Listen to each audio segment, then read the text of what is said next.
So this is mic number one. Mic number one, mic number one. Okay, so here we have microphone number two, mic number two. So I had a few of these condenser mic elements in my spare parts. These are 50 cents a piece, and I decided to make my own video recording mic and just for fun see how it compares with my Rode Lavalier mic. This is something that you use for recording voices or voiceovers, and it works fairly well.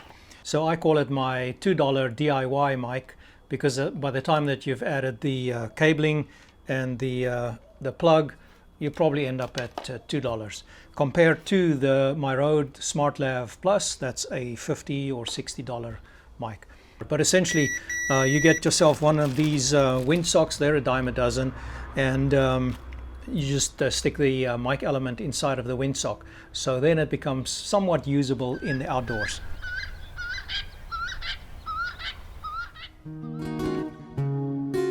So for this comparison test, I decided to take it to the outdoors, and since neither the Lav or my mic is really designed as a shotgun mic, I decided to try it out as sort of in a shotgun configuration. So for the walking test, I had both the Lav mic and my DIY mic mounted on the camera body to face me, kind of like what you do with a shotgun mic. Now keep in mind, neither the Smart Lav Plus nor my DIY is designed to be shotgun mics, but I mounted it on the camera body to kind of pretend that it's a shotgun mic facing me, just to get a feel for the wind noise reduction as well as the general frequency response when I'm recording a voice like in a vlog style. So of course you guys know I really like the outdoors, so I decided to take these to the outdoors. I did two tests. One is a vlog style walking talking head shot where you would potentially hold the camera maybe 2 feet from your face and just record the sound as you might be walking, as some people might be walking with a camera facing them. Test number one. Test number two was just trying to record ambient sounds from the surroundings, or call it room tone. So in this test I set the microphone, both microphones in the same spot, but in a location that would make sense to record the background sounds. And I did two of those tests. I did one just holding the mic up into the air, and then I did another test by a creek. So let me go show you what it looked like. So for this test I traveled to the local farmlands, and you can take a listen to the audio performance and judge for yourself which one you think works better. Now keep in mind that when recording vocal sounds, not all microphones will work well with your voice. So neither of these microphones are tuned, I would say, to my voice. I merely plugged them into the camera and recorded the sound. So to compare the two microphones, I used the audio recorder, or the video recorder if you will, built into the Sony A9 body. It's nothing special. It's not a sophisticated audio recorder with a high ADC rate, but suffice to say that it's probably, you know, very typical of the DSLR that people might use in the outdoors. So here we go.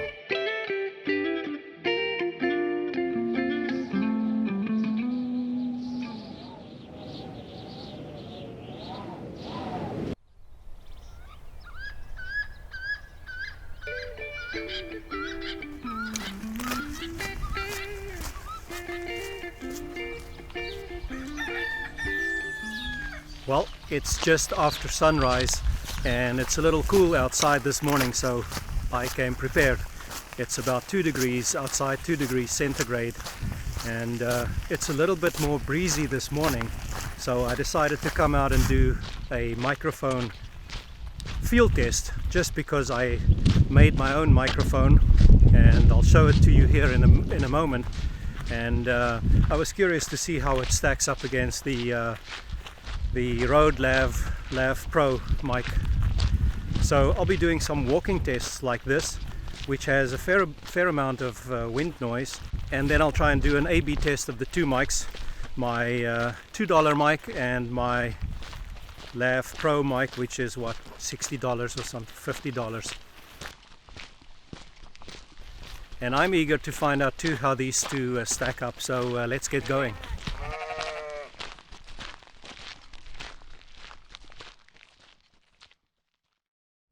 Okay, here, this is microphone number one. Microphone number one. I'm about an arm's distance from the camera, as you can see, and it's positioned like I showed you on the belt, or the basically the outside of the camera body. It's not really protected from the wind, and so you should hear a little bit of wind noise in the background as I'm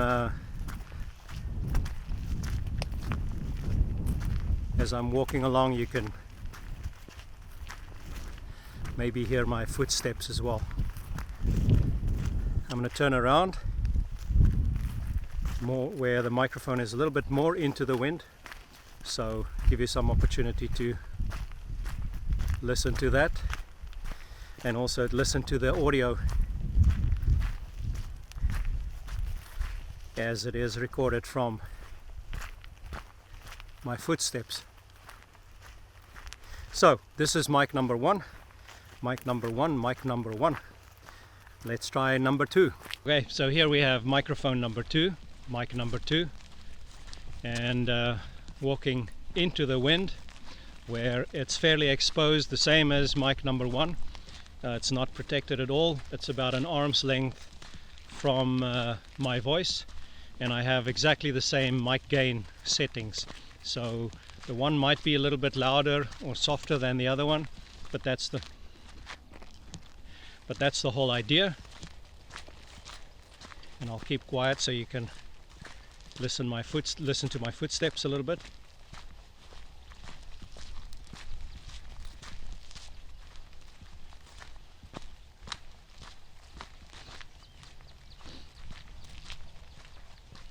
So there we go. That's microphone number two, mic number two. And here we go for comparison. This is the camera's built-in microphone, which we already know has no wind protection, and which we also know has less of a frequency response. So here we go, same into the wind, and I'll turn around, and here we go into the wind, and this is the same test with the microphone gain almost double the previous, because I want to capture the background sounds of nature. So let's see how that works out.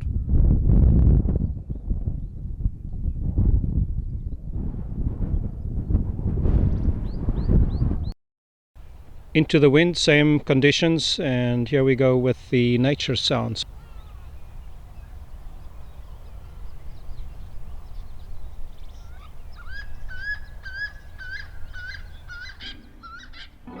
So now I'm heading back to the cabin, to my homemade studio, to download all this footage and see if I can put together a meaningful, quick video on my DIY microphone and its performance.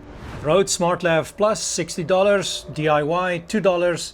Mic 1, mic 2, mic 1, mic 2. I bet you know already which one is which. So that first test might have been a little bit unfair with regards to the wind noise reduction, because my DIY mic has quite a sizable windsock and the Smart Lav obviously has a much smaller footprint. So for the second test, I'm going to stick the Smart Lav inside of the same windsock like this, and then do a comparative test. So here you guys take a listen. Okay, here is the real A/B test. So both mics are inside of this wind noise protection enclosure, and let's go check it out. So the gain is fairly high. I'm about an arm's length, that's about a meter from the microphone, and this is microphone number one. Microphone number one. There's a fair amount of breeze going, so I'll just let it run so you guys can listen to the background sounds.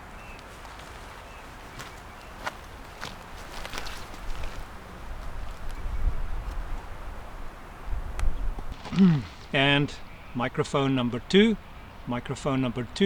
same test.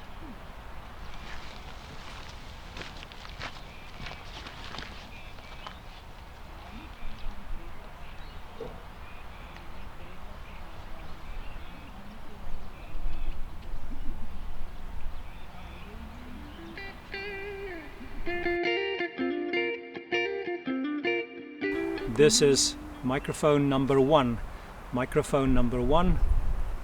and microphone number two,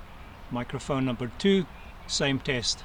So that was test number one, the walking or the vlogging style, where you would be hand holding a camera, speaking into the camera while you're walking. So obviously there's some environmental sounds that might be picked up by the microphone, as well as some wind noise. And for that purpose, again, I use the windsock on my DIY mic, and the Smart Lav Plus also has a built-in windsock.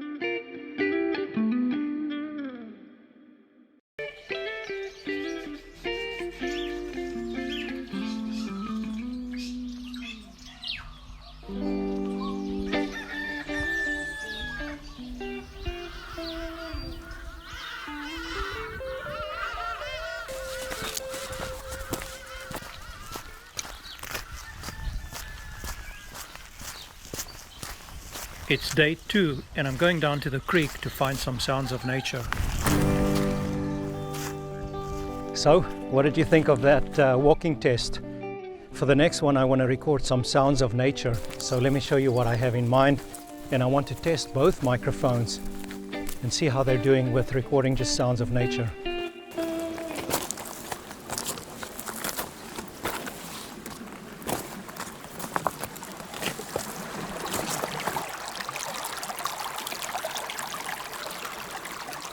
Alright, this is the first test. This is the Rode Lav Mic Pro. It's a lavalier mic, supposed to have a good all-around pickup, and I'll just position it right next to the camera and I'll keep quiet.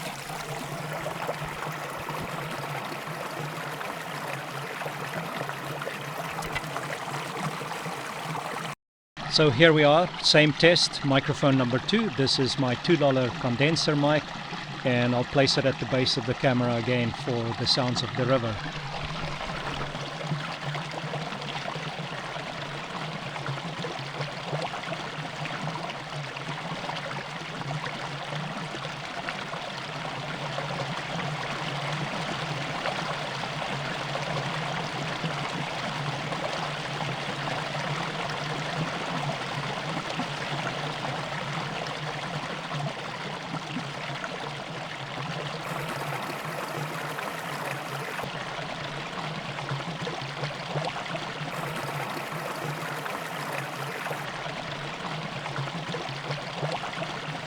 Okay, this is the same test with the Rode lavalier mic, the Lav Pro mic, same position.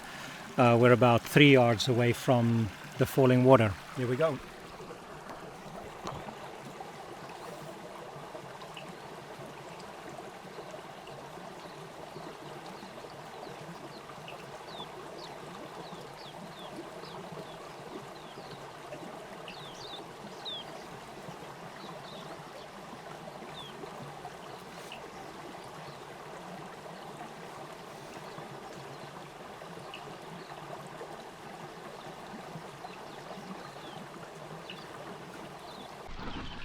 So for this test I'm a little bit further away from the water, just to get an idea of the same microphone recording level, but about 2 yards away from, actually about 3 yards away from that running water. Here we go.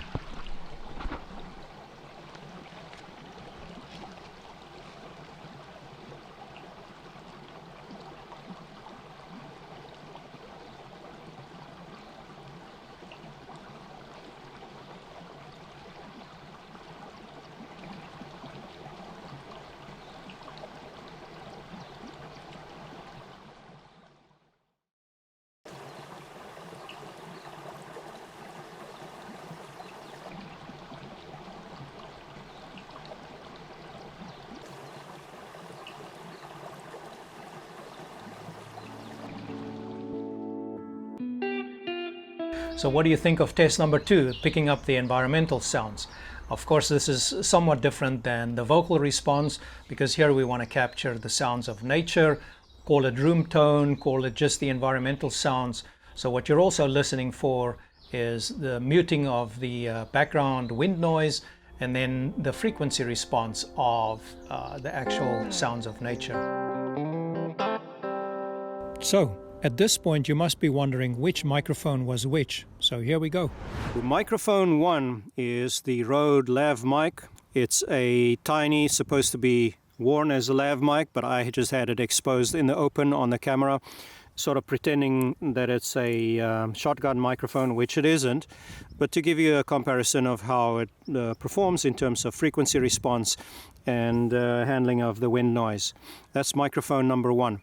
Microphone number 2 is my DIY a lav mic. It's not really a lav mic, but I enclosed it in a protective windsock.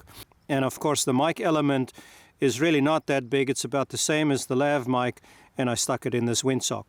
But that was just for the purpose of protecting it from the wind. And hopefully the test with the frequency response and also the wind noise reduction was somewhat noticeable between the two microphones. But that's what I'm using. This one works really well as a field microphone for recording sounds of nature. And I'll leave you with a little bit of audio, and I'll plug this one in just to give you an idea of the sounds of nature here.